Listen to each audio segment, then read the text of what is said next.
You can select the language of your choice using the language feature from the toolbar below. And I want to thank our language interpreters, who are Luc Gendron and Christiane Cochard. Alors, merci à vous deux.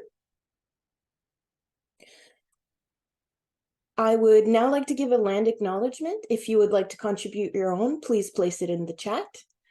I acknowledge that the land on which I live is the unceded territory of the Algonquin people near the Kitigan-Zibi and Anishinaabeg First Nations, and this is otherwise known as Ottawa, Ontario, Canada. So please join us as we respectfully acknowledge the First Nations, Inuit, Métis lands upon which we all live and work. We are also working today with a code of conduct, and this is presented on the slide. I want to thank everyone in advance for respectfully engaging and learning together. And as you may have noticed, we are recording this webinar, and this recording will be made available on the Alliance YouTube channel with a, of course, CC BY 4.0 license. And finally, if you have questions, please post your questions in the Q&A section. Feel free to use the chat for discussion, comments, and reactions. Finally, we are very excited to present this workshop with expertise from Creative Commons. What is open data anyway? We'll provide you with an overview of the best practices required to navigate the complexities of data licensing and copyright. We hope that you will leave here today with a better understanding of the basic principles of copyright, how it works, and where it applies. This is a collaborative event with help from the Digital Research Alliance of Canada, Borealis, and the Alliance's Curation Events Working Group. It is now my pleasure to introduce our speaker for today, Shana Holich, the Learning and Training Manager at Creative Commons. Shana? Hello. Let me get my slides up here. Thank you so much to Lena for that wonderful introduction, to all of the folks I've been meeting with at Digital Research Alliance Canada, and for the invitation to speak with you all today. It's going to be great. There's a lot of information that we're about to dive into. And at the end of this training, you will know everything that you could ever possibly want to know about copyright and data and CC licensing. That's probably not true, but you're going to learn you're going to know a lot more than you did when we started, hopefully. So, okay, let me get my screen set up the way I want it. Okay.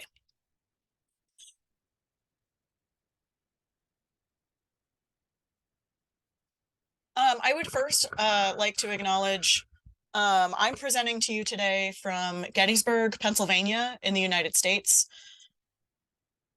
And I'm actually on the original and unceded territory of the Conestoga Susquehannock tribe, which I learned in school and which I think many people are still learning as the vanquished tribe after a brutal massacre in 1763. So I think many people are still learning that this tribe no longer exists, but that is not true. This tribe does continue to exist and practice self-determination in protecting their language, culture, and sacred sites to this day. If you're interested, their name is actually a link to their website. I really recommend checking it out. They were historically a loose confederation of several smaller tribes throughout the region, and that lack of a centralized identity or governance structure made it difficult for folks to find survivors in the late 1800s, but there are, and they're still out here doing cool things, and are actively working to piece together the history and the culture that was stolen from them. So important to acknowledge that. Real quick, I'm assuming that most of you have heard of Creative Commons, but just in case, I'm the Learning and Training Manager here at Creative Commons. Before I started working here, I was a professional librarian for 15 years. I know we have a lot of librarians with us today. I worked in academic libraries and in public libraries and institutions, originally in technical services, cataloging, metadata, and then became a director. and then moved over full-time to CC. So we're a global nonprofit that supports the infrastructure that makes the public commons possible in today's digital environment. So we're here because we believe access and sharing of culture and knowledge are essential to sustain vibrant and thriving societies. There are, last time we counted, over 2.5 billion CC licensed works out there in the world, and probably a lot more we don't know about. We offer training, we do advocacy, policy work to support equitable, ethical, and open sharing practices. And really what we're here to do is give you tools that might help you with some of your own research work, scholarly publishing, teaching, etc. Real quick, we do a lot of the work that we do because we believe it's essential to solving the world's most pressing problems. We saw, for example, during COVID, CC, along with a number of other organizations, started the Open COVID Pledge. And we saw that people needed access to data and information in order to meet that challenge. We would not have had vaccines as quickly as we did if all of the knowledge and research was continually locked away behind paywalls, for example. And we're doing a similar thing right now with our Open Climate campaign. I'm going to put that link in the chat. So just like we saw with COVID, climate change, another one of these really big problems. A lot of different people are doing research. There's a ton of data out there, but if folks can't access that data, if they can't download it and use it and incorporate it into their own work, then we're not going to be able to solve these problems as quickly and easily as we'd like. You've seen CC licenses in the wild. I'm actually going to go back one slide to pick up some more links. Okay. For example, the Federal Research Data Repository in Canada uses CC licenses. And a lot of the CC licensed works are held in that repository. Same with Borealis. I know we have folks from those organizations with us today. There's a lot of cool work that you guys are doing in Canada. So what we're going to talk about today is sort of open in general.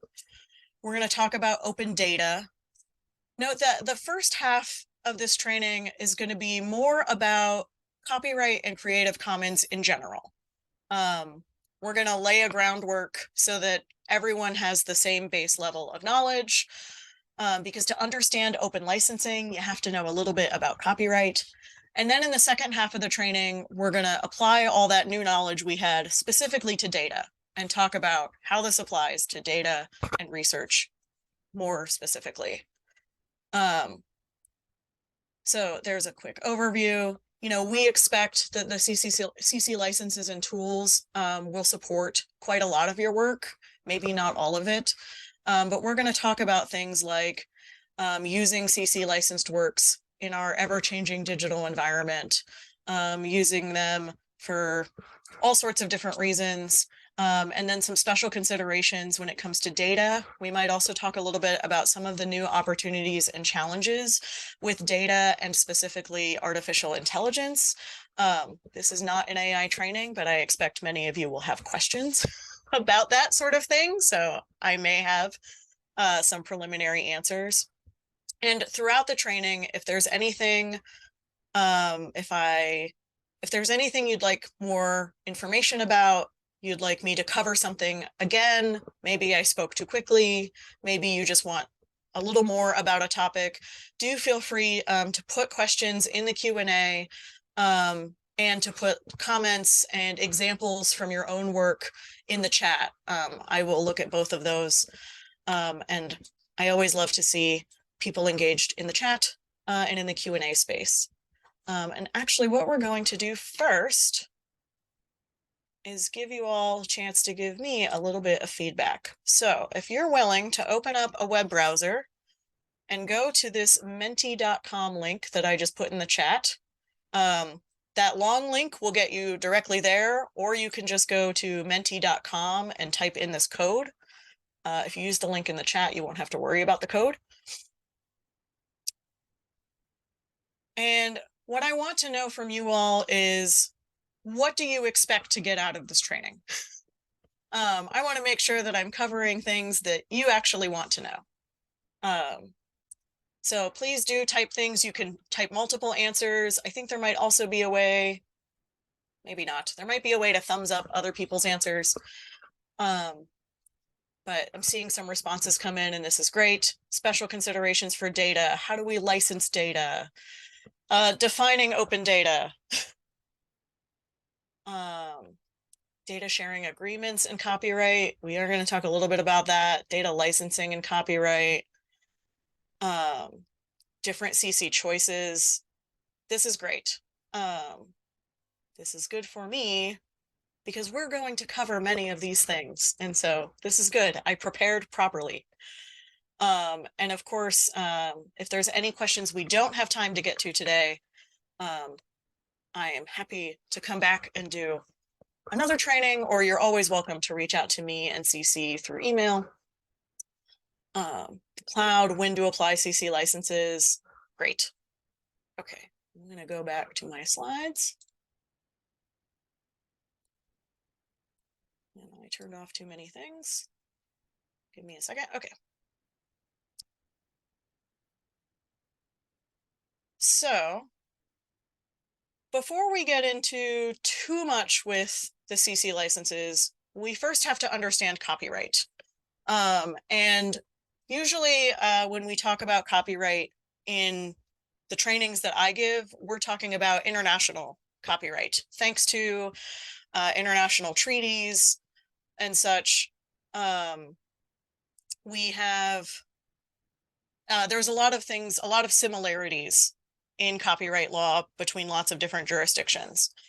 So there are some general things we can say. I also have a lot of examples to try to figure out, sorry, I have a lot of examples that draw specifically from Canadian copyright law, since you all are in Canada. So I will make a note when I'm talking about things that are specific to the US or specific to Canada and things that are more general.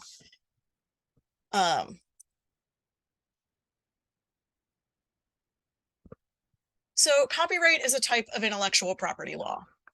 Intellectual property is the term that we use for rights established by law that empower creators to restrict others from using their creative works.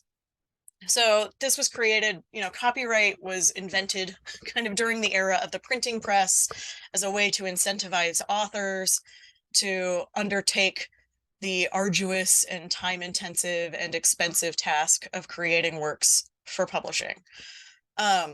Copyright actually grants a set of exclusive rights to copyright owners, which means only the copyright holder can copy, distribute, perform, adapt, or use their work. Unless you get specific permission from the copyright owner, you can't make copies or perform or distribute or adapt somebody else's work. Copyright is generally automatic. So many, many years ago, there used to be some formal hoops to jump through and some formal requirements in order to have copyright in your work. But thanks to the Berne Convention and some other international treaties, in the vast majority of places, including Canada, the moment an original work of creative expression is created, it has copyright. You do not need to apply for a special copyright license or register it anywhere. Note that in many places like the US, copyright only applies to things that are fixed in a tangible form. So this means if something only exists inside your head, it doesn't have copyright yet. You have to actually write it down on a piece of paper or audio or video record it, or somehow save it to a hard drive, somehow actually have a fixed thing somewhere. Canadian law does not actually specify fixation as a requirement, but Canadian case law over the last few decades has basically established fixation as a requirement. This is kind of some nitpicky stuff. if you have questions about it, we can get into it later. But the important things to know are that copyright does not apply to facts or ideas. It applies to original creative works. And those works can be in lots of different formats: text, audio, video, poetry, software code, and those sorts of things. And copyright protection lasts a long time. In most countries, copyright lasts for an individual for their lifespan plus another 50 years. In Canada, thanks to some new legislation just last year, copyright now lasts for the life of the author plus 70 years. There are some specific exceptions depending on what type of work it is. If it's a corporate owned work, then the copyright might last even longer. There are some things in Canada that are protected under Crown copyright, which is kind of a separate thing and also lasts a little longer. But generally, copyright lasts kind of a long time. It's important to know who controls the copyright in a thing if you want to use it, so that you know who to ask for permission when you need permission. But there are some limitations and exceptions to copyright. So if we look at just base copyright, it basically says you're not allowed to do anything with anybody's creative work unless you go and find them and ask them for permission. Of course, that would be really difficult in a lot of cases and is not how we actually do things in the real world. That would make teaching, for example, basically impossible. So there are some exceptions and limitations to copyright that are carved out. Many countries kind of list out in their copyright law exactly what those exceptions and limitations are. In Canada, for example, there is fair dealing, which is actually the way that Canadian law talks about fair dealing is very similar to what in the US we call fair use. There's an evaluation where you have to decide, in specific circumstances based on the purpose of the use, the amount that you're using, the character of the use, whether it's for education or for profit, these sorts of things all help determine if your use counts as an acceptable one under fair use. So a lot of education uses are considered fair dealing, for example, although not all of them. Again, I could do an entire 2 hours just on fair use and fair dealing. The important thing to know today is that it exists. And we're going to kind of gloss over it to jump more into data. The other big exception for copyright is that though copyright lasts a long time, it doesn't last forever. So after the life of the author plus 70 years, what happens? Then the work goes into the public domain. So the public domain is this vast pool of creativity and public knowledge that exists beyond the limitations of copyright. So things are in the public domain because their copyright term has expired, or maybe because their creator dedicated their work to the public domain, which we'll talk about how CC has a way to do that. Some works are in the public domain because they're not eligible for copyright to begin with. So facts and ideas, for example, you cannot copyright a fact like 2 + 2 = 4. It's just a fact of the universe. It exists. And that fact is in the public domain. People can do whatever they'd like with it. Question, is it 70 years after the death of the author or 70 years after the death of the last copyright holder? This is a really good question. In cases of joint authorship, it's typically after the death of the last copyright holder, the last author. But there are exceptions to everything in law, and just like in every other area of law, there are some exceptions, but that's the general rule. And someone posted a really helpful flowchart to determine which things are in the public domain. This is actually a great resource. Cornell University in the US has a similar one for the United States. So it's good to know that there is one for Canada also. So kind of the big takeaways with copyright are that it exists. It exists pretty much automatically. So when in doubt, there is copyright. Unless you know for sure that the work is in the public domain or that somehow else It is clearly marked that copyright does not apply for some reason, the safest thing is to assume that there is copyright. There are no legal formalities required to obtain copyright protection. Again, thanks to this international treaty called the Berne Convention. So while every country has its own copyright laws, those are the sorts of main things that almost every jurisdiction that has copyright can agree on, is that copyright exists. It lasts for a minimum, usually, of life of the author plus 50 years, sometimes more. Canada, again, 70 years. Mexico is 100 years. And that there are always some limitations and exceptions, such as exceptions for teaching. So we've kind of introduced the idea of copyright, which is on one end of the spectrum. Copyright says only the copyright holder can do all of these things with this work. And then the public domain is on the other end of the spectrum. The public domain says everybody can do all the things with this work. CC licenses are a bridge between the no rights reserved public domain and the all rights reserved copyright. We often refer to CC licenses as some rights reserved. The licenses allow creators to pick and choose which rights they want to reserve solely for themselves and which rights they want to grant to the public. And we kind of started doing this work because, copyright law was made in the era of the printing press and hasn't really been updated enough to account for all the possibilities that the internet affords. The internet made sharing really, really easy, technically. You didn't have to find paper, and you didn't have to find ink. You didn't have to find a person who knew how to operate a printing press in order to make a copy of a work. Now, all of a sudden, you can do it with the click of a button and with very little technical expertise. But legally, it's still tricky and difficult to understand and hard to do. So we created the CC licenses to try to make it a little bit easier. And CC licenses are fully enforceable, just as any traditionally copyrighted content is enforceable. And when you apply a license to your work, it lasts for as long as the work is in copyright. CC licenses don't replace copyright. They work right on top of it. They work hand in hand with copyright. So when copyright expires and a work falls into the public domain, the license also expires.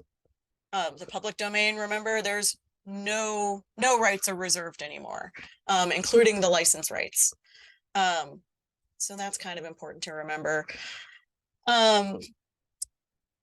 This is just to show, this is not an exhaustive list of all of the countries where there are copyright laws. This is just a representative example of some of the places where we have CC chapters, some of the places where we have worked to test CC licenses and their enforceability. But the CC licenses have been designed and vetted by legal experts and aligned to comply with international copyright laws. There are a handful of countries that don't have any copyright law, and they are not part of any international treaties. So CC licenses don't apply in those handful of countries. Remember, if there's no copyright, you can't have a CC license. So there's literally like about 5 of them that we know of, like Eritrea, Turkmenistan, Somalia, Kiribati. So we can't quite say that they're universal, but they're pretty darn close. So anywhere that has copyright laws, anywhere that is a signatory to an international treaty like the Berne Convention that addresses copyright, and there are some others also, CC licenses will work and are enforceable in those jurisdictions. The way the CC licenses work is they have sort of these 3 layers. The base layer, which is actually on the top of this image, I need to make a version of this image that's flipped upside down. So if you want to just look upside down, you can see what I mean. Because the way I think of it is that the legal code is really the bottom. It's the base of the licenses. That's the lawyer terms that actually make the CC licenses enforceable by law. If you want an example of the legal code, I just put a link in the chat. You can see it. If you're a lawyer, you can read it and understand it. If you're not a lawyer, you can try to read it. But we actually make it a little easier for you. So the next layer is this human readable layer of the licenses we call the commons deed. This is the most well-known layer of the licenses. When you see links to CC licenses online, this is usually the thing you see the link to, is the one I just put in the chat. That's the human readable terms. This is where we try to take that legal language and put it in plain English. And the legal code and these human layers are also available in a lot of other languages. There's usually a drop down at the top of our website to get to other languages. I should say, this is where we put the terms of the license in plain English or plain French or plain everything else. And then one of the things that makes the licenses work well on the internet is that they all also have a machine readable layer. This is written in metadata markup language. It's called REL, R-E-L. And that machine readable version summarizes the license terms in a way that things like web crawlers and search engines and repositories, for example, can understand and then translate into things that humans can see. I did see a question come in the chat that's going to get moved to the Q&A. It's a really good question that we're going to talk about later in the presentation. Okay. So there are 6 different CC licenses.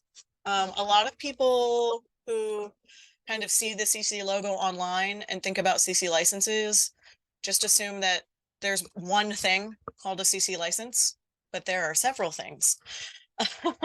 All the CC licenses are made up of these 4 elements you see on the screen here. So the first one is this little person. This is what we call the by element. BY stands for attribution.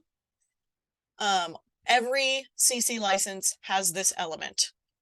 This says that when you use this work, you are required to give credit to the original creator.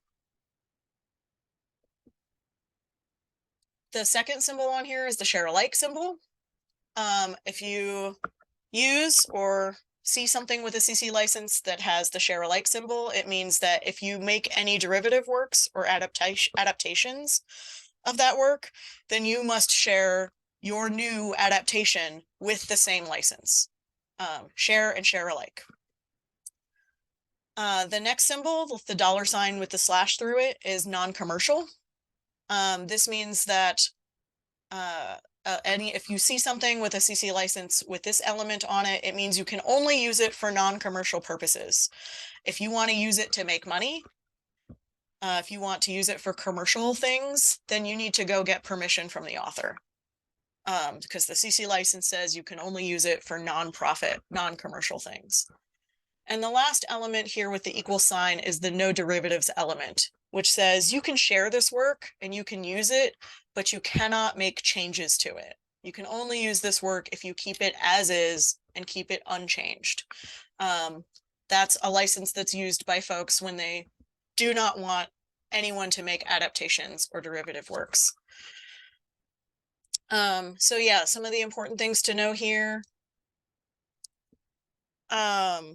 That all the CC licenses include the by condition. So I get a lot of concern from faculty members, for example, who want to make sure they're getting credit for the work that they do and are concerned that if they CC license that work, then they won't get credit anymore.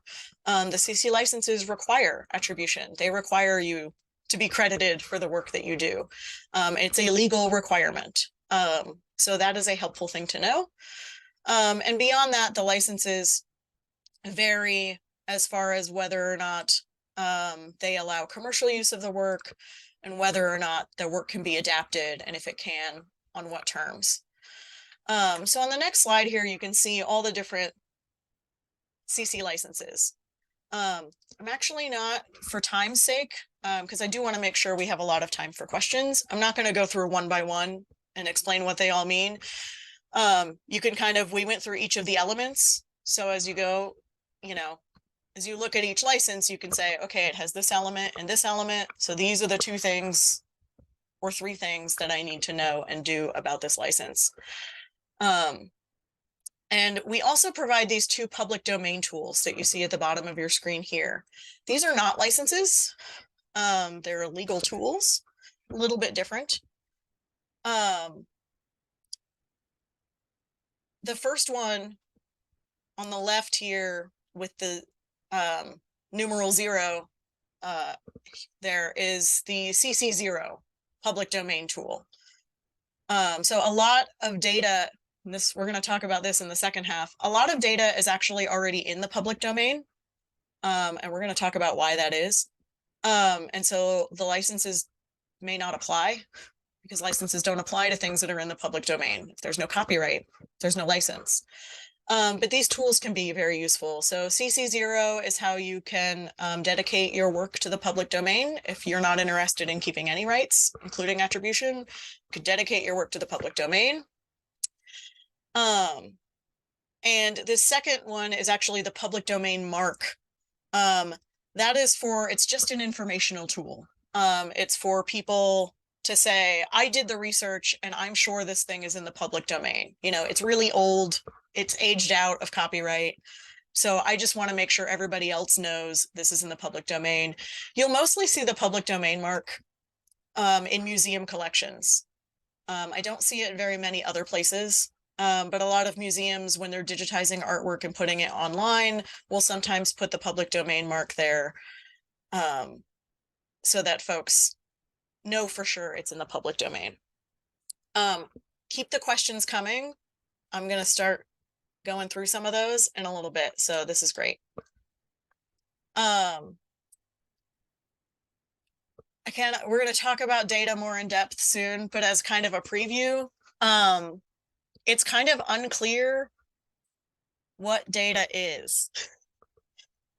So for example, there's a question in the chat about, I mentioned that a lot of data is already in the public domain, and somebody said, like, raw data. Yeah, there's kind of a fine dividing line between where data ends and a database begins.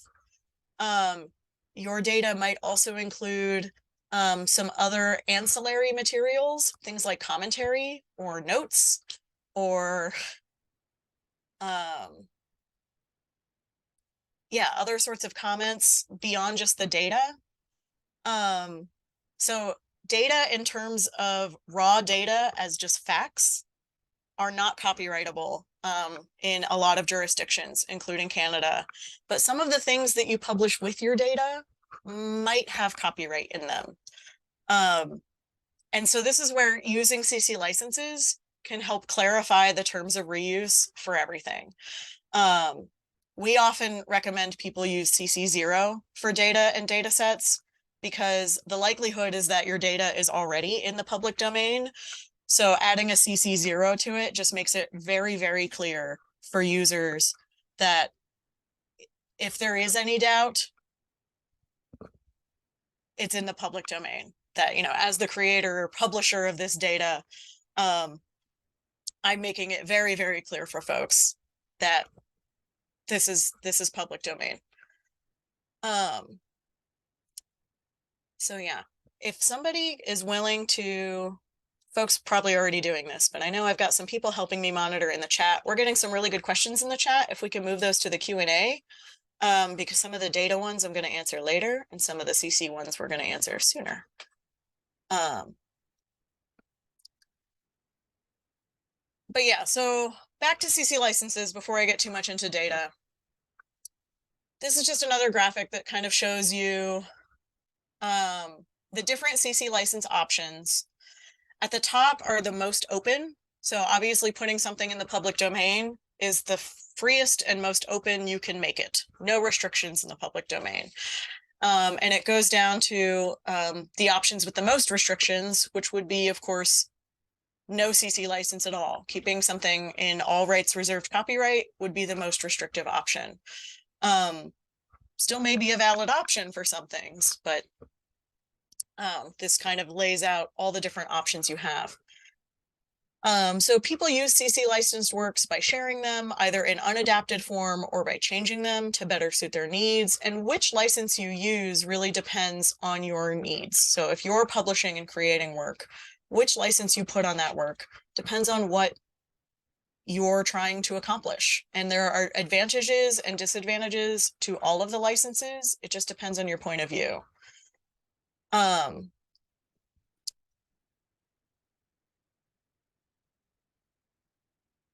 couple of additional notes that I like to make sure people know about the licenses. There's a lot more I could talk about here, but again, our time is short. But some things I like to make sure people know, and some of these were questions that we sort of anticipated some folks might have. CC licenses are not revocable. So what does that mean? It means once you CC license something and you put it out there for the world to use, they're going to use it. You can't go back in time and change your mind and unlicense something. The closest you can get is, say I create a video and I license it CC by SA, and I put it on YouTube. And then a year later, I decide I'd actually like to put a different license on this video. Maybe I want CC by instead of CC by SA. I can take my original video down from YouTube and I can try to erase it from everywhere else it has now been shared and propagated on the internet. But of course, as we all know, once something is on the internet, it is probably there forever. So I can take it down and I can republish it with a new license. That's totally okay. But if somebody still has that original version with the original license, those are the terms that they can follow. I can't retroactively go back and say, oh no, but I have a different license now. I need you to follow the new license. If they have the old version with the old license, that's the version that they get to use. And those are the terms they get to follow. So we do ask people to kind of, think carefully about the CC license they want to use. You can always republish something with a new license, but you can't go back in time. Licenses are enforceable in a court of law. I know we have a lot of folks who work in repositories. I often get questions about people who manage institutional repositories or data repositories about how to enforce CC licenses. Enforcement is generally on the user and not the host platform or repository. YouTube, for example, they try, but they're not really out there kind of policing every single thing on their website to make sure it complies. And we don't expect repositories to do that either. There are some local laws that might change that.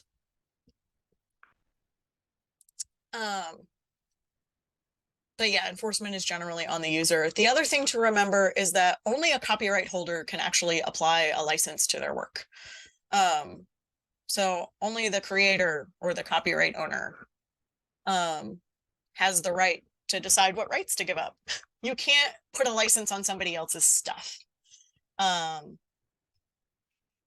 Similarly, you can't take something out of the public domain and then put a license on it. If you're using works other than yours, so for example, I have this entire PowerPoint presentation.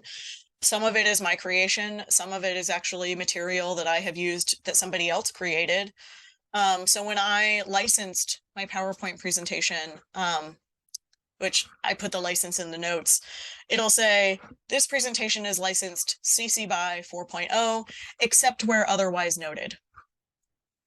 And when I use something like this graphic, for example, I will have the information for this graphic, where it comes from, what license this graphic has. The original license on this graphic still applies to it, my licensing, my presentation 4.0 doesn't change the licenses of all the other things I've used. The license only applies to the parts that I made that are new. That was a really whirlwind tour of CC licenses. There are a lot of resources here, and you will get a copy of these slides. I strongly recommend, these are the links that I go to the most. One of the most important ones, of course, is our CC license chooser. Can help you figure out which CC license you want to apply.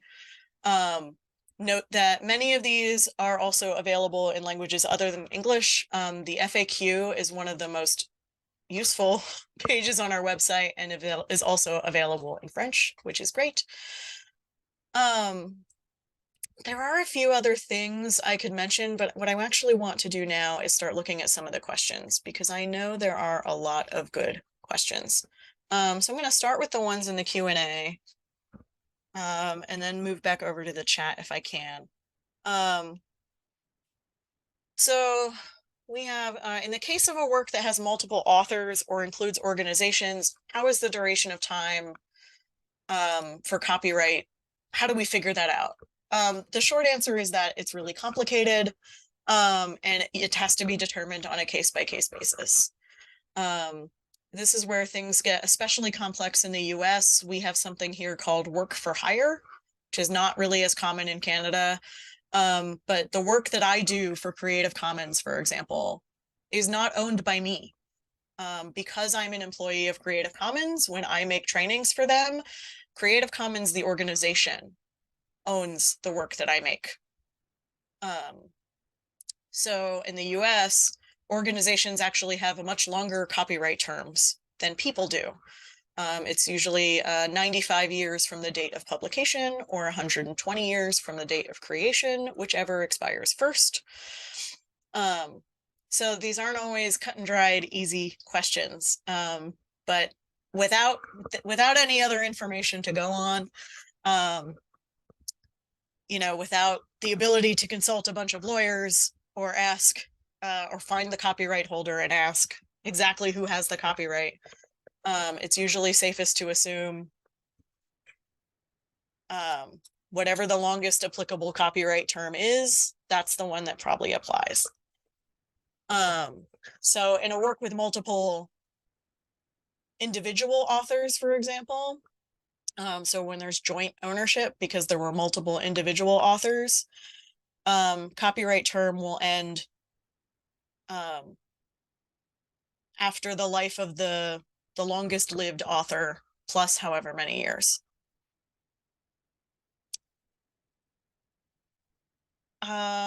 Question about, are we obligated to share back adaptations, or can we use it in a class or in another setup and just keep it?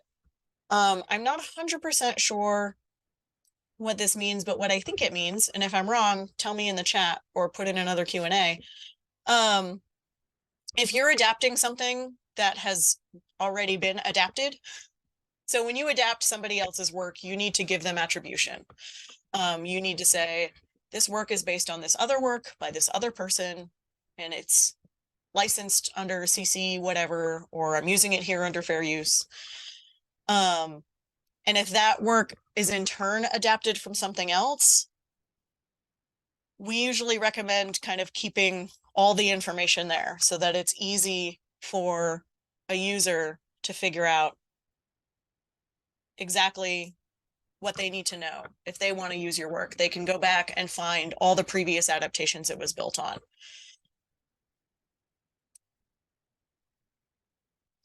Somebody asked where the rel metadata resides. This is a question that I'm not 100% sure of the answer to, and I would have to ask our tech team. I know when you link to the CC licenses, like that metadata is embedded in our pages. And so generally, like if you use the text from our license chooser to put on your website, for example, then that metadata is carried over. But that's actually a question I'm going to have to do some research on. I've never gotten that one before. That is a good question. If you can find the full machine readable code and metadata online for the CC licenses. I'm just not sure how exactly, like it's embedded somehow, and I'm not exactly sure how that works and how the computers talk to each other. Somebody here always struggles with the ND part of the license for data. It's hard to understand why anyone would license data with no derivatives attached. I don't see a lot of use for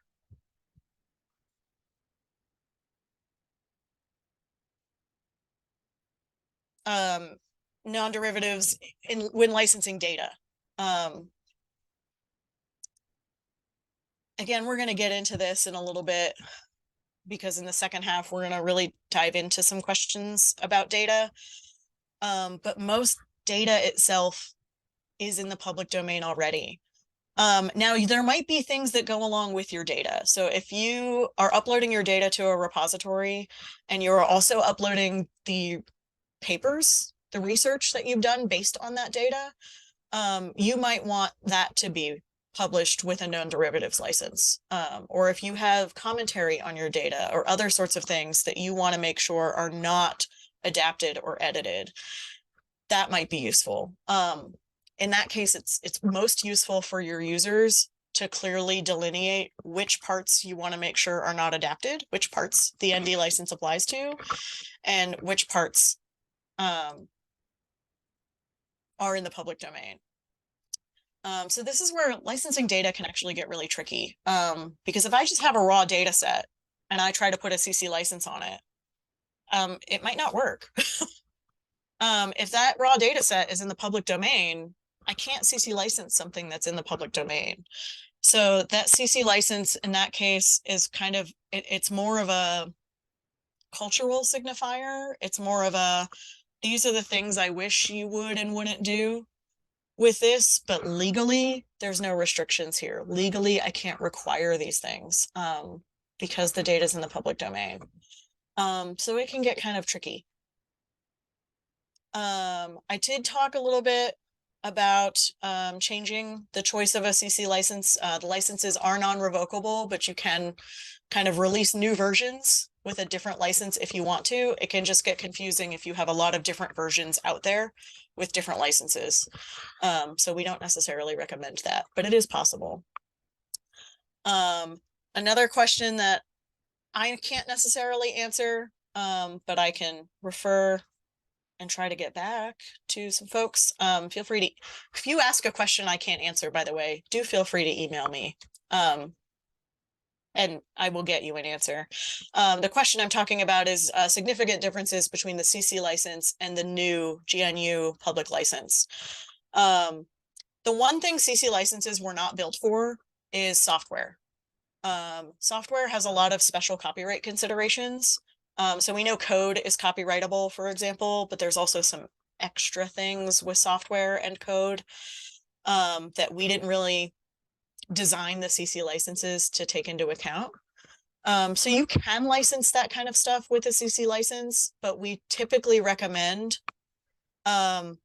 using a different license for that. So the new public license is probably one of the most common software licenses for folks who would like an alternative to copyright.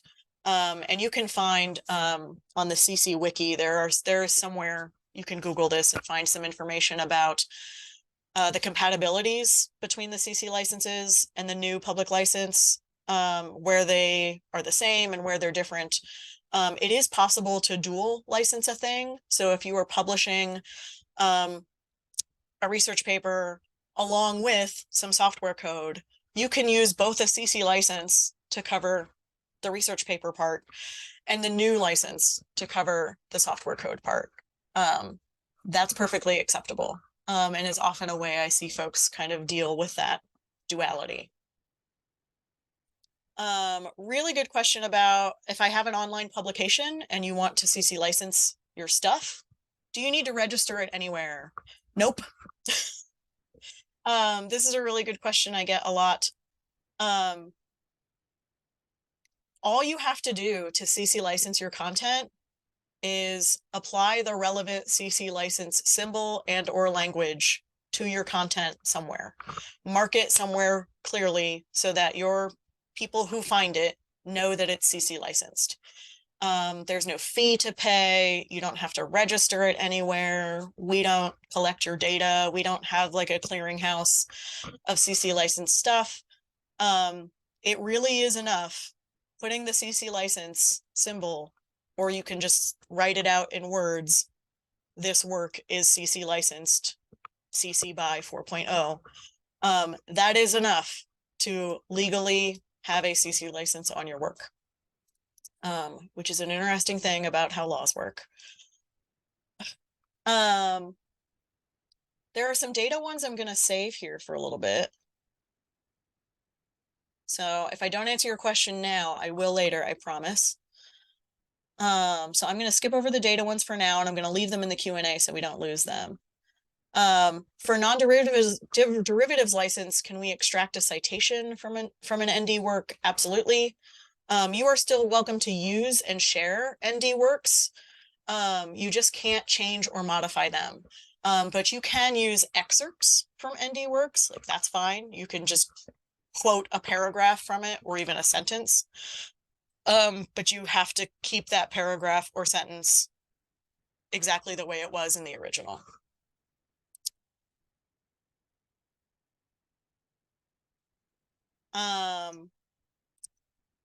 CC0 public domain license is technically not a license. It is a legal tool.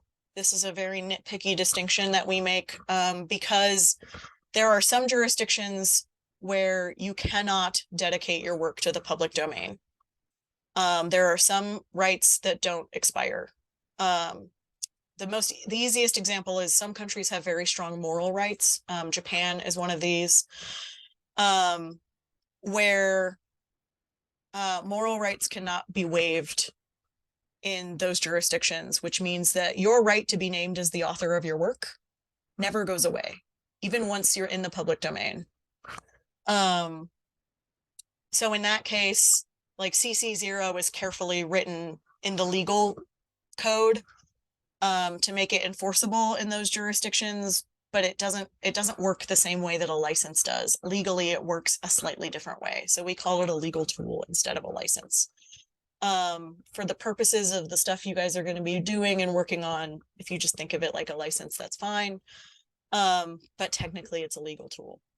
We're actually gonna, there have been many versions of the CC licenses over the years. We're currently on the version 4.0 of the licenses. So every now and then we update the legal code to make it more legally enforceable in places where, you know, there might have been some loopholes we didn't account for.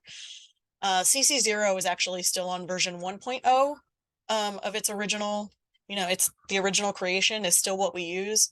And we're going to be working in the next couple of years to update and actually do a version 2.0 of the CC0 public domain license to account for some things that we've seen cropping up when it comes to the public domain.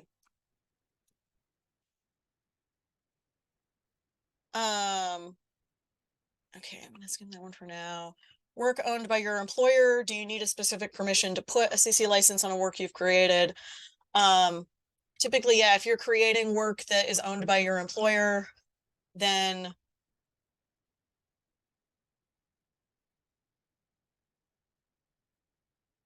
you would need technically your employer is the copyright holder and the copyright owner, and only the copyright owner can put a license on their work. So strictly speaking, yes, you would need to get permission from your employer. If you're at a university, for example, this may or may not apply to you. A lot of universities have intellectual property policies that say, for example, that the work that their faculty create belongs to the faculty, but the university has a non-exclusive right to use it in the classroom and do whatever they want with it, for example. Generally speaking, you know, lots of people just put CC licenses on those things and it works out fine. If you're at an institution that, you know, has a good, strong understanding of copyright law, it might be worth asking, but they might not really know how to answer that question. And so you might just, if they just kind of treat your stuff like you own it, just CC license it. Can someone else other than the creator sue people for misusing a CC licensed work? In most jurisdictions, no. If you're violating the CC license, the person whose rights are being violated is the creator. And usually only the person whose rights are being violated can actually have standing to do some sort of lawsuit.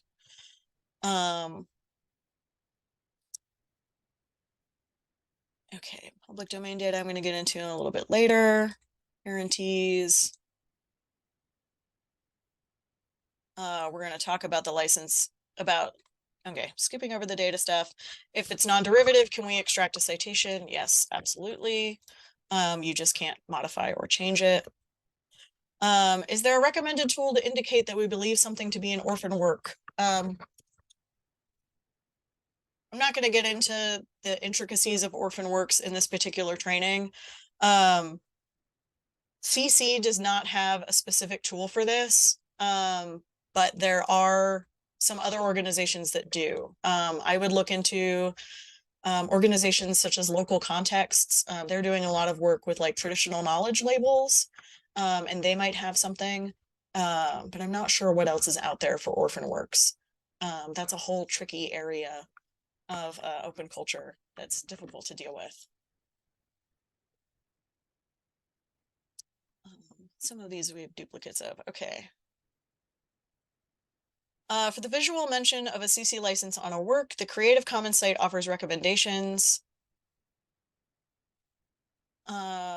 I don't know specifically what this change is referring to. It says recently the CC site changed the visual that it proposed, and do I know why? Change in particular to the general logo. I'm not sure exactly what this change is. My guess is if it's something like the CC logo just changed, it might just be that we've updated our branding. We did recently update our entire website. So our website looks very different than it used to, although the content is still the same, just to kind of make it look more modern and less dated. So my guess is that if you've seen any changes to the visuals, that would be why. But all the license icons and the license images and logos have been the same since 2001 when we created them. So, okay. Some of these I'm going to get to a little bit later. Okay, what I'd actually like to do, and apologies, I may have also missed some in the chat, but I think most of these were moved over to the Q&A.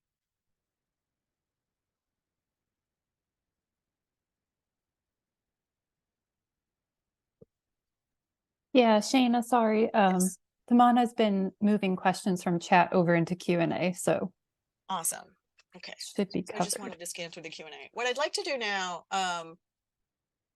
there are more questions and we're going to get to them. A lot of them are about data, which I'm going to talk about in this next section. So what I would like to do really quick, and in the interest of kind of time, we're going to kind of smush a couple things together here. I just want to take like 1 minute and we're just going to take like a really quick stretch break. Let's give it 2 minutes. This is we're about halfway through. So I want to just give everybody a chance to like get up out of your seat, get some blood flow, grab a drink of water. This is a good opportunity to put more questions in the chat. But in this next half, we're going to start deep diving into some of these really specific questions about data and some of your specific research and repository questions. So it's going to get a lot nerdier from here. So I just want to give us all a minute to take a deep breath. I'm going to mute for 1 minute and I'm going to join back right at the top of the hour.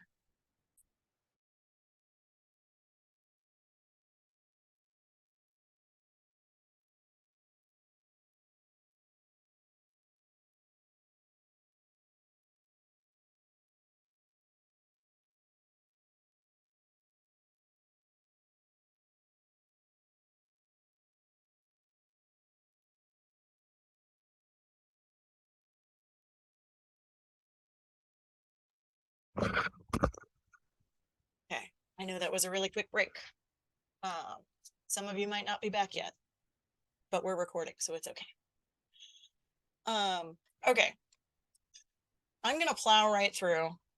And here is where you will see the slides get a lot less pretty because I made these instead of editing things other people have made. And I'm not a very visual person, so apologies in advance for how plain these slides are going to be. All the good information is in the notes. So when you do get a copy of these slides, look in the notes. There are a ton of links and resources. So I'm actually going to start. I'm going to talk through some of the stuff I have prepared about data, and then we're going to start diving into some of these specific questions you guys have. So there's a real question about what data is exactly. And there isn't really a good answer to this. Copyright law does not clearly and specifically say, this is what data is. These specific things get copyright protection and these specific things do not. If it were that clear and simple, we would all be much better off. But unfortunately, it's not that clear and simple. And this is why we have to have trainings. Data can include lots of things that aren't data. Again, like we've talked about, commentary, ancillary materials. And the copyright status of data is not always cut and dried. Canada treats data generally very similarly to the way that the US treats data, which is to say that there has to be enough originality or creativity in order to have copyright protection. So if you just have what I think a lot of us are calling raw data, if you just have a list of facts, and that's when we think of data in its purest form, that's what a lot of raw data is a list of facts, numerical observations about the world, measurements, these sorts of things, just a list of facts. A list of facts like that does not have enough originality to be eligible for copyright protection. There have been cases in the US and Canada that have kind of clearly outlined this. But the way you compile that data might have enough originality or creativity in order for you to claim copyright over the way you've arranged the data. So there's a really, did I really not put this link in here? Am I gonna have to find it? My goodness. There's a really popular case in the US that's kind of the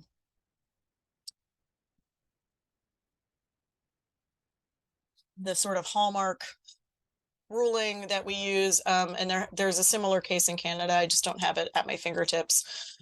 But I just put a link to the Wikipedia page about this court case in Canada.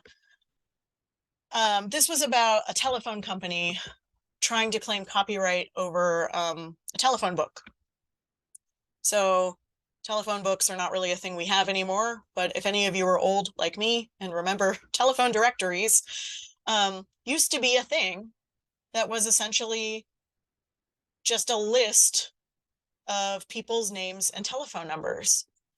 And this particular telephone company was trying to argue that they created the telephone book and it was their unique thing and nobody else could have it.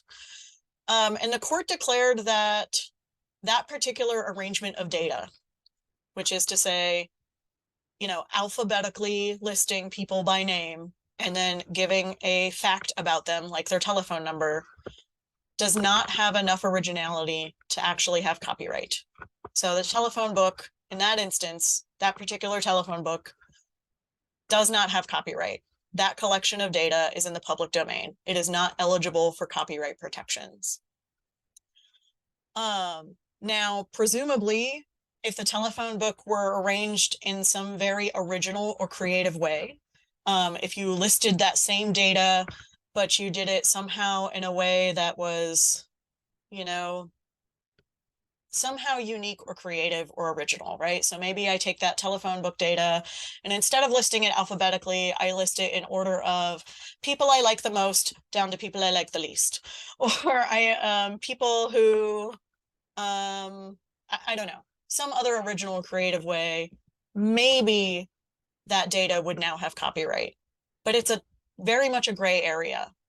There are not a lot of cut and dried yes and no answers when it comes to copyright and data. I have a lot of resources in the notes in the slides that are specific to Canada about the way that data has been treated in Canada, and the sorts of protections that are available. But generally, basic facts, data as facts, does not typically have copyright protection. That being said, it might have other types of protection. This is where it gets complicated and where I'm not necessarily an expert.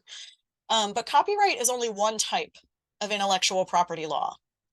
There are two other types that are sort of make up the big umbrella of intellectual property, and they are trademark and patent.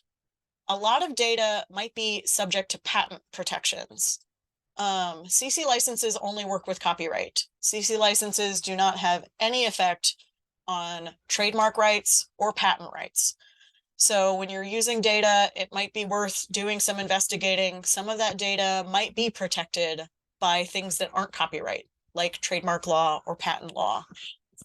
Like I said earlier, we typically recommend using CC0 for data and databases, just to make it very clear for users that they have the maximum ability to use and reuse this data. There are also sometimes ethical considerations that you need to keep in mind when you're using and creating and sharing and publishing data. And I'm sure you all know these because you are the real data experts here in this room. But you know, CC licenses, of course, they're completely silent on these sorts of ethical things. You know, sometimes it's not ethical to share certain data, especially if it hasn't been sufficiently anonymized. Or if you're going to violate someone's privacy, or you're going to violate confidentiality. These are things that are kind of outside the realm of copyright, and so outside the realm of CC licenses, but are still important to know and to think about and to keep in mind when you're using data. Some additional sorts of links and things to keep in mind. I'm actually going to show some of these live. So I talked a little bit about CC licenses and software. And you can see in our FAQ, you can see a lot of information about this, but we generally don't recommend CC licenses for software. And it's because there are other better licenses that were already out there. And so rather than reinvent the wheel, we're like, hey, you know, someone earlier mentioned the GNU, the General Public License. That's a really good one. We recommend that one for software. And there's some info about the compatibility here. Similarly, we do have quite a lot of information in our FAQ about CC licenses and databases. You absolutely can use CC licenses on databases. And we have a pretty detailed FAQ on data. I will put this link in the chat. It's also in the slides. I'm not going to go through all of this in depth, but this is a handy thing to bookmark that may answer some of the questions that we may or may not get to today. But this is where that tricky gray area comes in, right? Like maybe your raw data doesn't have copyright, but when you arrange it in a database, you arrange it in a specific way, you put it in a table, you give it headings and columns, maybe that's enough originality to now have copyright. And so absolutely you can use CC licenses on those sorts of things. There are some related rights that we talk about in the FAQ, so I mention here. This is most applicable in the EU, in the UK and the European Union. there are these sui generis rights. So in some jurisdictions, databases actually have some extra rights that are kind of part of copyright and are kind of their own separate thing. This is another reason why we will often recommend, if you're not sure if there's a copyright or not, a CC license can make it especially clear what you hope reusers will and won't do with this particular thing. And it can also account for these sui generis rights. So the 4.0 versions of the licenses do take these into account also. Interestingly, in Canada has sui generis rights, but it's not about databases. The word sui generis just means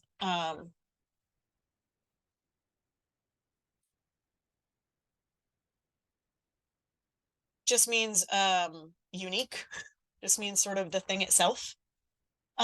Unique, one of a kind. So it's kind of a catch-all term. And in Canada, sui generis rights are specifically about, nope, that's not the link I wanted, sorry. The sui generis rights are specifically about inherent Indigenous people's rights to land and territory. They don't have anything to do with copyright or databases. So this is also where it gets tricky, is that you're going to see references to sui generis rights somewhere, and you might think, well, we have those in Canada, but they're a different kind of right that isn't actually about copyright. In the EU, sui generis rights are about copyright and databases. In Canada, what I've been able to find, and after talking to some Canadian lawyers, is that nope, they're about something completely different. One of the publications that is linked in the notes, and that I really want to make sure, I'm going to put it in the chat and really call it out here.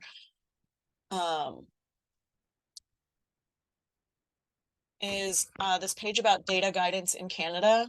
This is another page that I have bookmarked.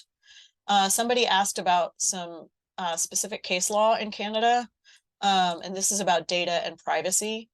So there's links to a lot of case law. This is a really good website and overview that I recommend taking a look at.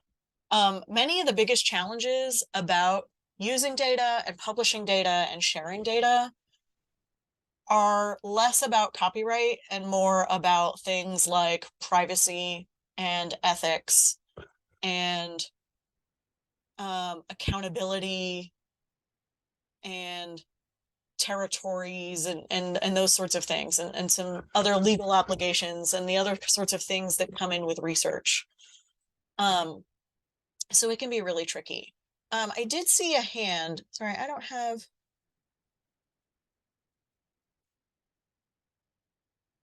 Okay. Sorry, no hands up. No hands up now. Oh, okay. And that might be a question in the chat. So like, this is a really unsatisfying answer. But so much of the answers about copyright and data are, it depends. It's a lot like fair use in data or fair dealing, or fair use in copyright or fair dealing in copyright, in that there's a lot of gray area. What I have here are a lot of resources that I think would be useful for those of you who are thinking about data. But what I want to spend the most time doing right now is actually looking at some of these questions that I skipped a little earlier. So I'm going to go back into the Q&A. Do feel free to keep adding things to the Q&A. And we're going to see where we can get here.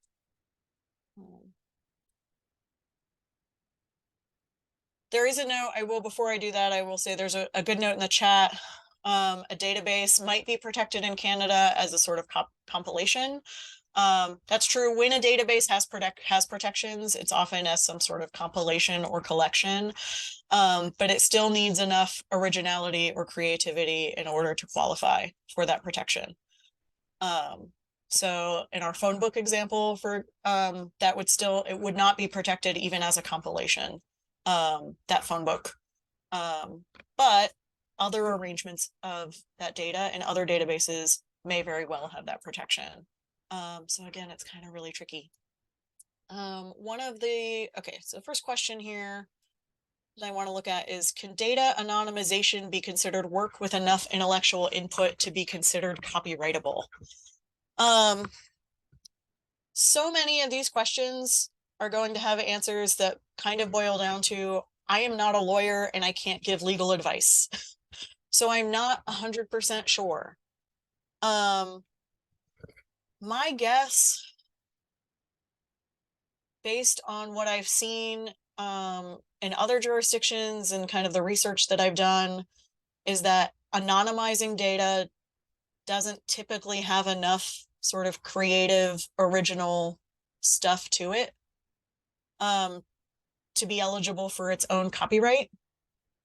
But there are probably counterexamples to that. There are probably situations where it does. It's the sort of thing you really have to take on a case-by-case basis. So it really comes down to how you anonymize the data. If you're doing it in a really original and creative way, and your database that you're publishing that data in is original and has original and creative work and is not just a laundry list of facts, then there might be enough there to copyright. Because this is such a gray area, and because there's no hard and fast answer without someone taking it to court and letting a judge decide, this is why we tend to just conservatively lean towards CC0 for these things. It's sort of the simplest way to kind of grant the broadest number of rights, and just sort of leave those questions more aside. Maybe not a satisfying answer, but that's kind of where we are right now with data, until we get some legislation that's a little more clear. Question about choosing the licensing mechanism based on the nature of the data produced, whether it's in the context of a student project in an educational framework or in a project with a private company. I think this is one of the things, when you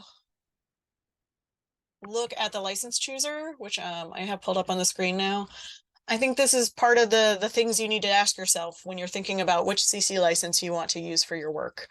So this is, again, kind of separate from data for a second, but if you have work where there is clearly enough originality for copyright and you want to share that work, we walk you through sort of some of the questions. Do you want people to give you credit when you use the work? And so, if it's a student project or in a project with a private company, that answer might change. But if you want to be attributed, say yes. And then, do you want others to be able to use your work commercially? Yes or no? And it will kind of show you which of the license best fits the things that you're looking for. So absolutely, I think different licenses are useful in different situations. And if I'm we have done this, we'll do consulting work with private for-profit companies, and they often want us to choose different licenses for those research outputs than maybe a university would want us to choose, or some other type of project. So that's kind of why we have the different licenses and the different options. I think these two questions are the same. So what happens to public domain data if someone transforms it, adds to it, marks it up, creates structure, cleans it, etc.? This is an excellent question. There's more to this question than this, but that's the gist. I won't read the whole thing. You can see it in the Q&A. The real crux of this issue here,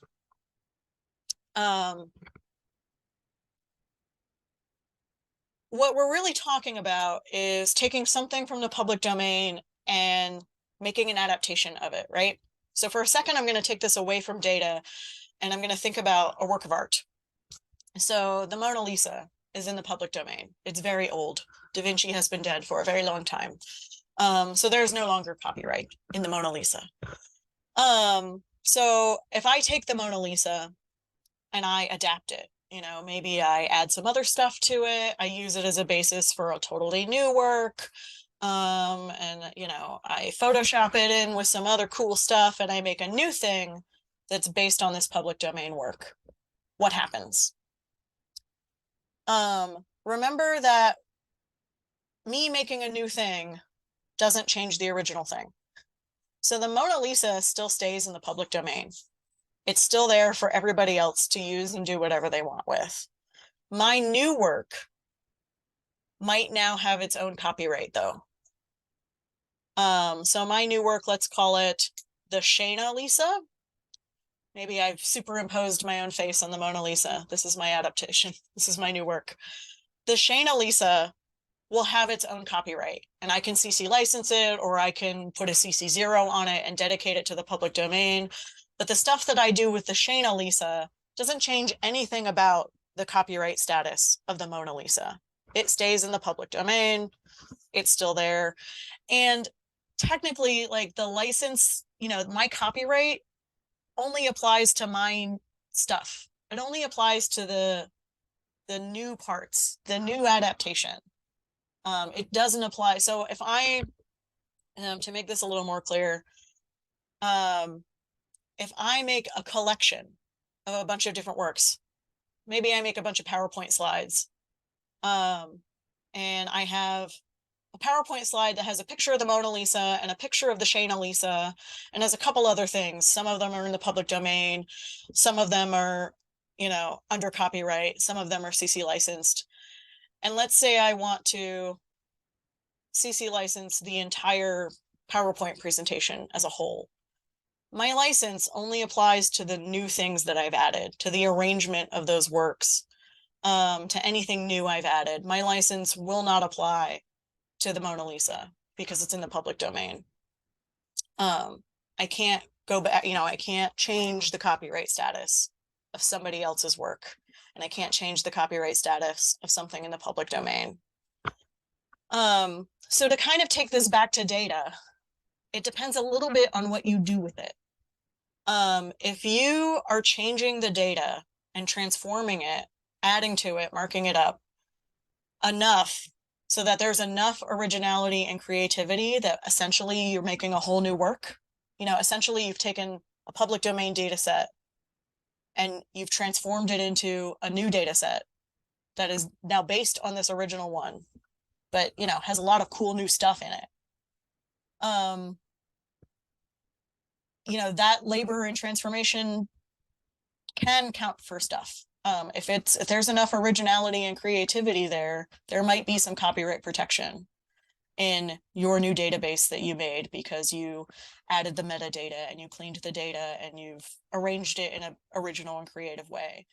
But that original public domain data set still stays in the public domain.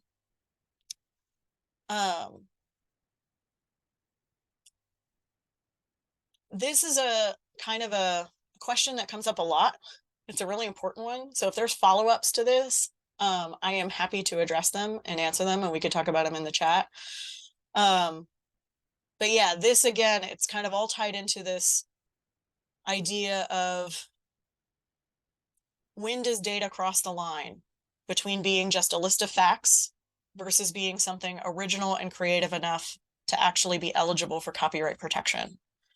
And this is sort of similar. If you just have raw data, which is in the public domain, but you are doing enough to it, you're adding a bunch of metadata, you're adding commentary, you're arranging it in a specific way that is original and creative, well, now you have a database that might be eligible for copyright protection.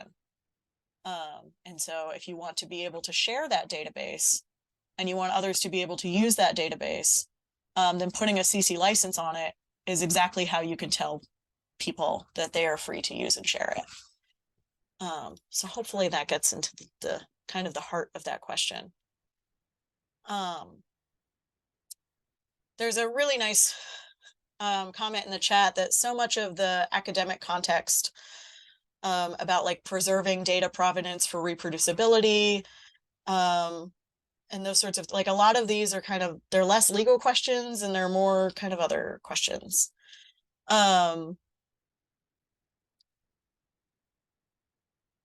So there's all this copyright, it kind of feeds into a lot of these different things. Okay, I want to make sure I have time to get to some of these other questions. Are there guarantees for shared data and mechanisms to address damages resulting from their use? The short answer is I don't know. CC licenses do not, I mean, CC licenses are enforceable and have mechanisms built in to deal with enforcing the licenses. And, what do you do if somebody is not obeying the terms of your CC license? We talk in our FAQ, there's kind of a mechanism for that. But sort of for shared data in general, it depends a lot on your specific laws, not only in Canada, but in your specific province. This is a thing that's in the notes that I didn't mention, but copyright law in Canada is generally a federal thing. It's generally handled on the federal level, but Canada actually gives a lot of leeway to individual provinces to make their own laws, and including stuff about copyright. So depending on exactly which province you're in, there may be some like really minor nitpicky things that apply to you that don't apply elsewhere in Canada. That may be the same with data also. It's hard to know. How does CC ensure that a license application is not presenting something in the public domain? Primarily through education and training like this, but we don't really police the licenses. There's just too many, they're used on 2.5 billion works. We just don't have the staff or the time to go out and ensure that everyone is doing everything exactly the way that they should. So, I mean, the legal license, the legal text of the licenses themselves make it very clear that the license does not apply to things that aren't in the public domain, and the license doesn't apply to things where if I take somebody else's work and put a CC license on it, that's not a thing I legally can do. So the license doesn't apply in that situation.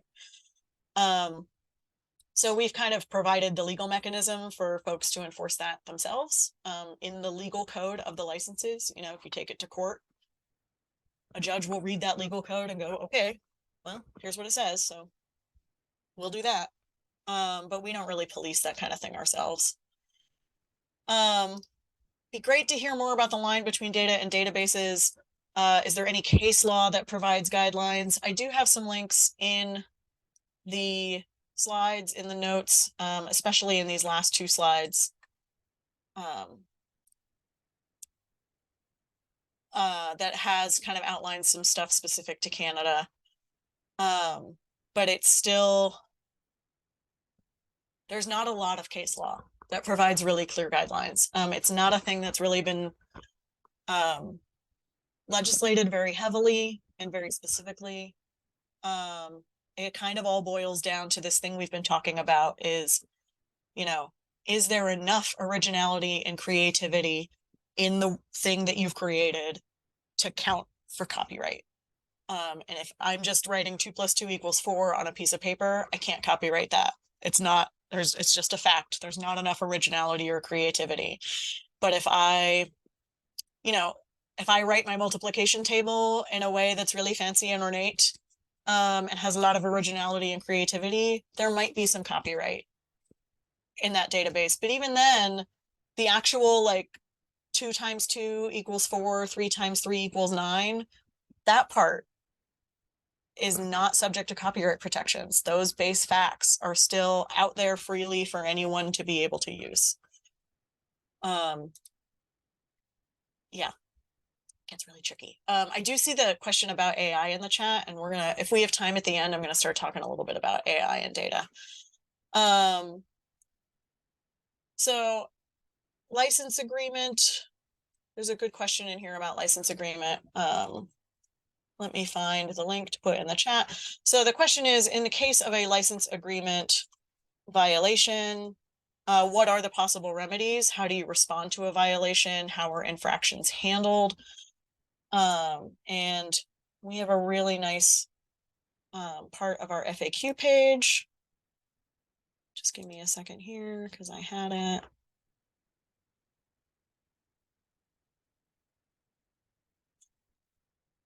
Too many things open on my screen. Okay.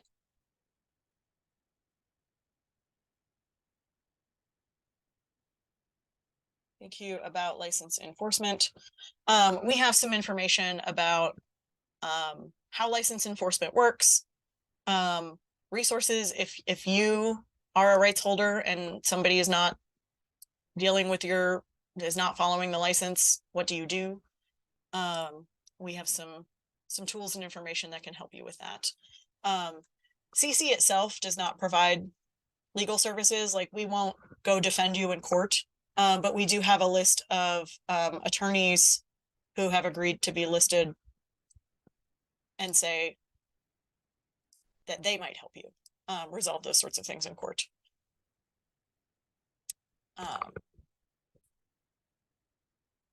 Does the act of digitizing something make it copyrightable? This is a really good question, and I love it.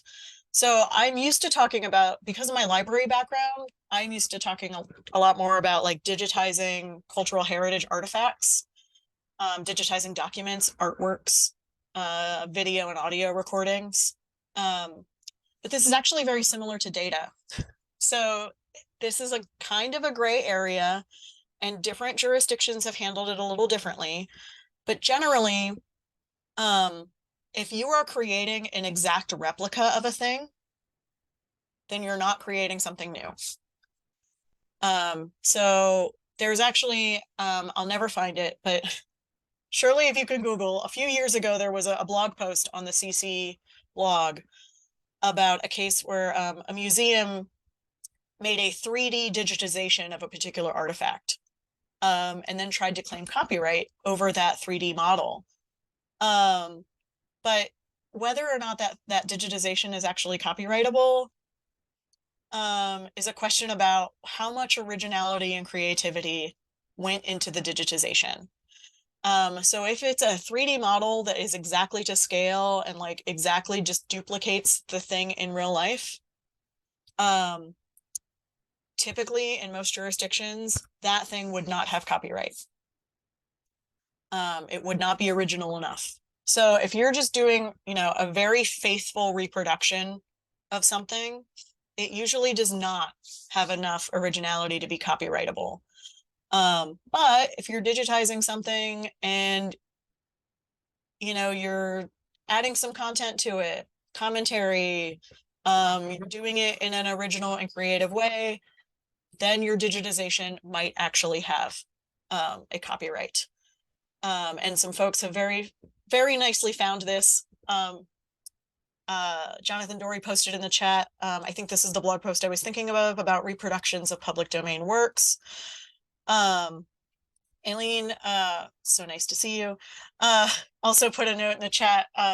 This is just kind of a fun sidebar, but CC actually had one of our videos taken down from Vimeo. We've also had this problem on YouTube because their automatic copyright infringement tool flagged it as potential copyright infringement. Even though it was all CC licensed. It was about the music that was in the video, and it was from a very popular CC licensed album of open works. So we had to go and talk to them and say, hey, your robot auto infringer thing got it wrong. So that's also just another fun little thing. So yeah, if next question here is, if data are a little bit arranged or organized in an original way, it can be copyrightable. Not each data, but the whole sample of data. Yes, so a database, again, if it's original and creative enough, the database might have enough originality in it to be copyrightable. And even then, the copyright really extends to the arrangement parts, the unique and creative and original parts. But the underlying facts of 2 × 2 = 4 and 3 × 3 = 9, facts cannot be copyrighted. They would still, by and large, very likely be in the public domain. There's a good question here about, it says, have any of these been tested in Canadian courts? And what I think it means is have Creative Commons licenses, for example, been tested in Canadian courts. And there's this really helpful database. Yes, here it is. That I'm going to put in the chat. Where we actually do have a database of all the case law and court cases that we know about around the world that have involved the CC licenses or the CC legal tools. So I don't know if any of them are specific to Canada, but you'd be able to find it there if they are, and see, you know, what the case was and what the outcome was. I don't know how, I think this is fairly up to date. I can't remember if we've added 2023 cases to it or not. But we do have this database and are working to maintain it. When you refer to data that can't be copyrightable, do I mean numerical observations or recordings? What about research data like interview transcripts or audio recordings or clinical data from patients? This is a really good question, because a lot of times when I've been talking about raw data, I really do mean data as facts in terms of things like numerical observations and recordings. Those of you who are working with more qualitative data, like interview transcripts, audio recordings, oral histories, those almost surely are considered original and creative enough to have their own copyright. And things like oral histories and interviews, of course, can get really tricky, because now you really have, you know, data from real people that can't always be anonymized, or deduplicated, or de-identified, I mean, is the word I'm looking for. They can't always be anonymized or de-identified. So you have some copyright issues to think about there, and you have some ethical issues to think about also. So yeah, if you're dealing with data in terms of like audio recordings, those almost always have a copyright. And then it becomes even more important, you know, if you want people to be able to use those audio recordings in their own research, a CC license will tell them exactly how and under what circumstances they can use it. Or if you don't want them to be able to use it, keeping it in all rights reserved copyright means they have to ask you for permission first. So that's a really good question. I will jump to one in the chat. I think it's a follow-up to the digitization question. If a museum or gallery posts a photo of an object that they actually own, is that photo copyrightable back to the organization? So there's the photo that it owns, and then I think the question is asking, like, if I take a photo of that photo and post it online? Oh, wait, so we have the photo, yeah, okay, so we have an object the museum owns. This gets tricky because museums and galleries often own physically the objects that are in their collections, but they don't always own the intellectual property to the objects in their collections. And this is like a total case-by-case basis. It depends on what the agreement was, what the contract was that the museum signed when they acquired the object. I mean, if it's a very old object that's in the public domain, that's easy because we know it's in the public domain, right? But if I, as a contemporary artist, I paint a painting and I give it to a museum to put on display, the museum physically owns the object, but my contract with the museum might say that I still own the artwork. And so it's up to me to give people the right to take a photo and share that photo. The museum doesn't get to decide.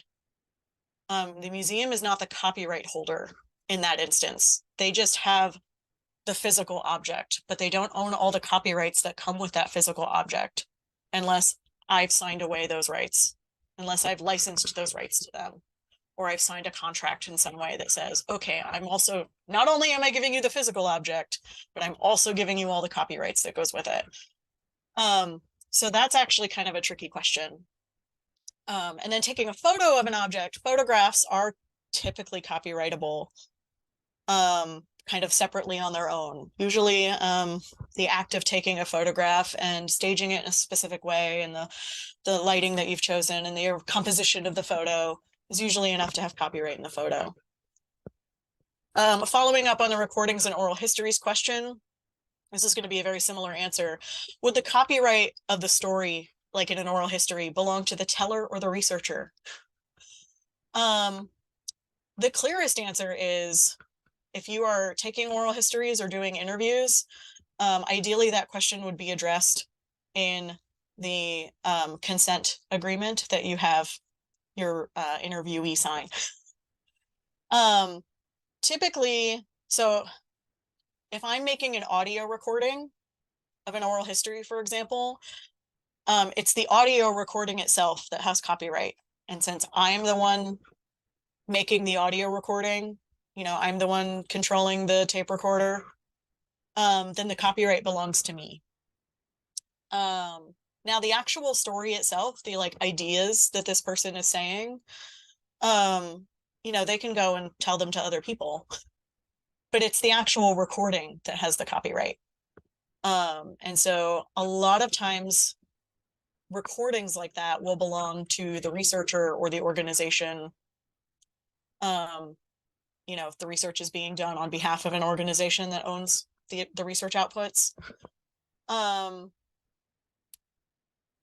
yeah, weirdly enough, so that's like for oral histories, but this stuff gets so tricky because if I'm having an interviewee like write it down in a letter, if they're the ones doing the writing, then they're the creator.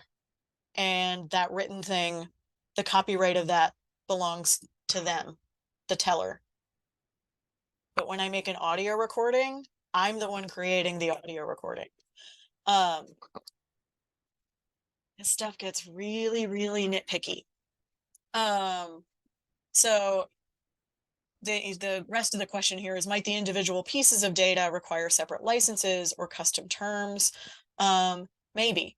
It's often helpful to just have, like in the research agreement, make it very clear so that the person knows when they consent to research that, okay, the audio recordings are owned by the institution and we're going to share them in X, Y, and Z ways. And that way, everybody knows exactly where everything stands. But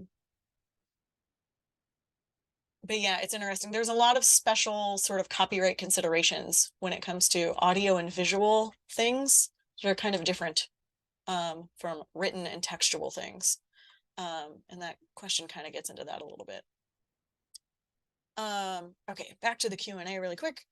Institutions that have research data repositories, how institutions that have research data repositories endorse a sort of stewardship can guarantee that no misuse can be done with the data? This is a question I think I get a lot, especially from folks, repository owners, people on boards of repositories. I don't know I don't know anything in life that can really give 100% guarantees for very much anything. And I don't know if there is really a convenient, easy way for a repository to guarantee that absolutely no misuse will be done with the things in the repository. Once you put something on the internet, the internet is a little bit like the Wild West. People might do things that you didn't intend. People do illegal things with stuff on the internet all the time.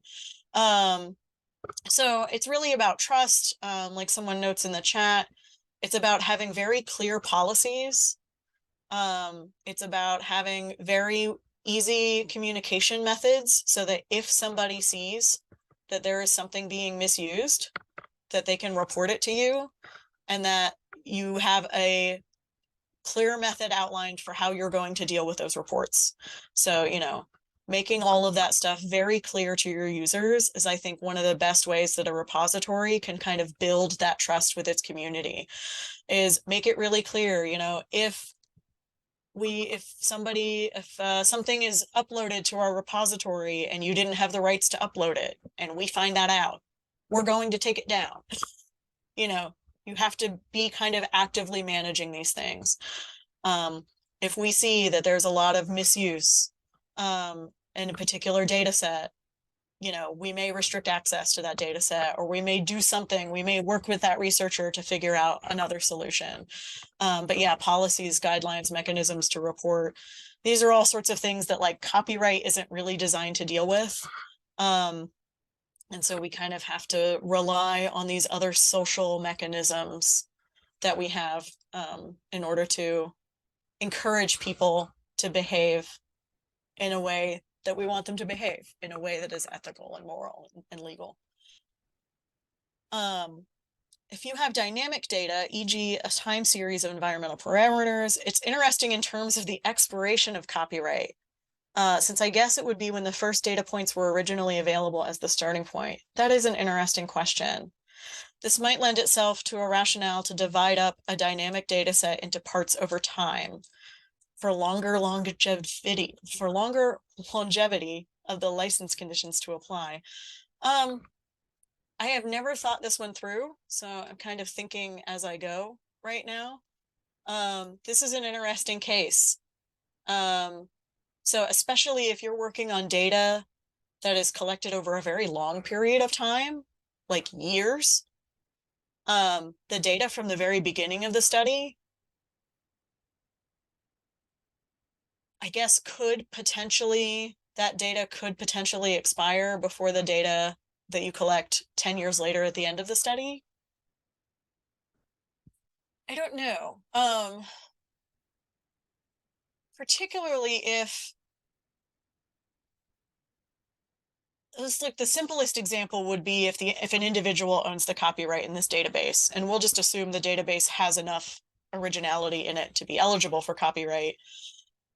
I think actually, provided it's all copyrighted by one researcher, since copyright term is the life of the individual plus a certain amount of years, all that person's works, all their copyright expires at the same time, right? So a copyrightable work I created when I was 5 and one that I created when I was 35, they both expire at the same time in the future because it's 50 years after the day that I die. So I think this would apply more to a data set where you have multiple researchers working across multiple things. And I think at that point, we're looking at the organization or the institution owning the copyright, which changes the parameters. I don't know. This is a very thought-provoking question that I'm going to have to think about more. I do think that it might be possible for like earlier versions of the data or earlier databases for those copyrights to expire before the later collected stuff.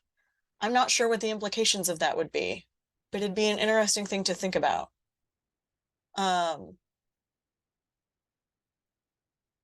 Yeah, I think, Raina, your thinking is correct here. I'm just not sure what all the implications of that really are. That's a really good question that I'm going to be thinking about when I go to sleep tonight. So the next question, could I clarify whether raw data plus accompanying commentary is considered a single work or multiple works? Depends on who you ask. This is another kind of gray area. I mean, it's really easy when they're like separate files, right? If you have one file that is your data set and you have a totally different file that's in a different file format that has all your commentary in it, those are probably multiple separate works. It's really easy to think of them that way. But sometimes it's not that simple. So yeah, the rest of the question talks about if the raw data is uncopyrightable and we just put a CC license on everything, the CC license doesn't really apply to that part because it was never a copyrightable work to begin with. And I think that's correct. I think it's just a really clear way to let your users know exactly what you can and can't do. Exactly what you do and don't want them to do with those sorts of things. Because you're right that there are repositories that kind of treat multiple files as all one data set, and they might only let you put one license on the whole thing, which is a bummer if you want to be able to license different parts differently. That's kind of a technical restriction. So you might have to work with the repository people to figure out a different way to notate that in the metadata if you want different licenses to apply to different things. How broadly does CC define software? Would CC consider code as software? I'm not sure what our official answer is to this as an organization. I think in general, you know, anything that's considered code, we probably lump in with software. So things like your R or your Python code, your SPSS syntax, for those, if you're using regex even. And you certainly can still CC license those things. But we'd probably recommend looking into some of the software licenses, either also or on top of. Another oddball question. I love the oddball questions. When you have a collection with constituent data sets, are there rules around how the licensing on the collection relates to its parts? Some of this is like technical considerations with whichever platform you're using. So different repository softwares handle this kind of thing differently. So if someone puts CC0 on a collection of things, but one of the data sets in that collection is CC BY, that CC0 on the collection only applies to like the new and original parts of the collection, the way I've arranged the collection. And if I write an introduction to the collection, then that part, if I give it unique chapter headings or something. But that I can't, if, me licensing CC0 doesn't change that CC BY data set. It still stays CC BY. So that's where it's really important when you're licensing things that contain other people's works. We often use the language except where otherwise noted. It's really important to make it clear what those other people's works are that you're using and exactly where they came from and what their license status is, so that people know that there might be things in here that have their own separate licenses from besides it's different from the original stuff that I created. Like one example of this, I like to do this since I have a PowerPoint presentation still on my screen. It's really tiny down here, but like I have a lot of images, not a lot, but I have some images in this PowerPoint that, here, for example, is an image that's licensed CC BY, non-commercial, and non-derivatives. But my entire presentation is licensed CC BY. So the PowerPoint in general is CC BY, but this image is not CC BY. This image is CC BY and CND. So my license only applies to the new things that I added, like my little border on here. And if I put any notes in the notes, it's part of this slide, and the new stuff I put on the other slides, but the images I'm using still retain their original status and their original licenses. So that's another really good question. I know we are almost about at time, so I do want to take a little more questions. I want to see if I can get through these before we end here. If the creator of the database is a creator, so there are researchers that collect data and an IT tech arranges them in a database. Who's the creator? Super tricky question. I'm not sure I know the answer to that. I think it probably, if it's numerical data, it might not have copyright, and the original and creative parts of the database that do have copyright might actually be the IT guy. Or these people might all be working for an institution where their institution has the copyright. So there's not really a cut and dried answer to that. I mean, as a practical matter, unless one of these people wants to sue the other, it's fine to just assume, put whoever's name on it wants credit and call it a day. But yeah, technically, all of those people could potentially be creators. They might all need to be credited. Or maybe none of them, if the raw data doesn't actually rise to the level of copyright. Can I clarify the statement I made about Canadian provinces having the ability to make their own laws about copyright? I could not find any examples of this either. But I found it in my research, and when I spoke with a Canadian copyright lawyer, they sort of mentioned it as like a side thing. And so I had it in the notes and decided I wasn't going to mention it too much because I couldn't find any examples. So I'm not sure. I think there are some specific things with crown copyright, which I don't know a lot about, and which is not likely to apply to research data for the vast majority of folks, I think, here. I think there might be some provinces that treat crown copyright different way. So that it has to do with some specific like government works. I'm not sure. I can add it to my list of things to try to find out more about, but for the most part, it's not really a thing you guys are going to have to worry about. Yeah, copyright is federally legislated. It is a part of your federal laws in Canada, and that's the case in the vast majority of countries. So I'm gonna have to go back and ask him if he had any specific examples when I ran this by our Canadian lawyer, if there was any specific instances he was thinking of. Can a data set be published with a custom license? CC doesn't really allow for like custom licenses, but you could try to figure out a way to differentiate. Like the question was like, can I CC 0 part of it or CC and CC by another part of it? You could try to figure out a way to differentiate if there's a clear and easy way to do that. But we don't necessarily recommend it. We basically want things to be as easy for downstream users as possible. So if there's a way for you to clearly mark what users can and can't do, then great. And if it's not really clear and easy, then we don't really recommend doing it. This last question here is about AI and scraping data. And it really gets to the heart of these works about when is copyright work a work? When is it data? With AI in particular, we don't know. And I do have a couple of slides. You're welcome to look at these and look at the links. There's a lot of links in this slide. AI is kind of it's the Wild West right now.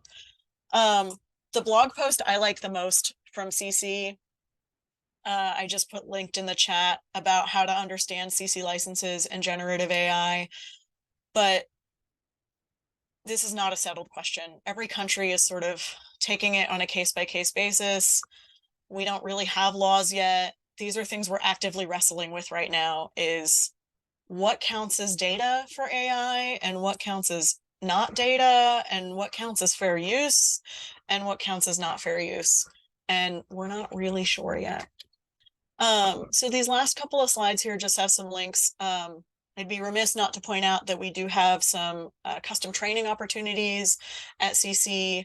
The CC certificate is a program that I run. It's a 10-week asynchronous course where you can really do a deep dive into the intricacies of the CC licenses and all the things we didn't have time to today. I know a lot of people, I've seen some familiar names on this call, which has been great. So I know some of you have taken the CC certificate. Some of you have done the condensed 1-week bootcamp version of the CC certificate. Some of you have done the full course. And if any of you are at institutions or repositories who are working on developing policies about open or have questions about open licensing and copyright considerations, we're available to help with that sort of thing too. So we do consulting work to help people with strategic planning around open, legal consultations, all this sort of stuff. And the most important thing I want to do is make sure you have my contact info. So I put my email address in the chat.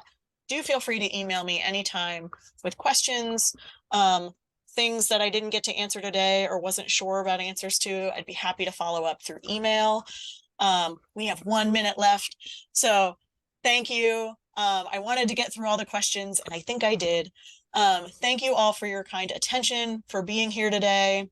Thank you to our translators. I know that wasn't easy. I talk really fast and there's a lot of technical things. Thank you all for such amazing, amazing questions. And thank you so much to Digital Research Alliance and you folks for putting this on. And I'm going to turn it back over to Lena to wrap things up. Well, don't forget you. I wanted to really thank you, Shayna, because we have exhaustive questions for you and you handled it with such ease. So thank you for your expertise. I'm sure you're going to have a lot of follow-up emails after this. And Please. we're so glad to now count you as part of our community and hope we can do this again. And for everyone on the call, thank you so much for attending. Your questions and engagement were just perfect and awesome. And so, yeah, let's do a round of applause if you want to. And we do have a survey for our future events. If you want to fill that out, we will be sending a follow-up email to registrants with the recording as well.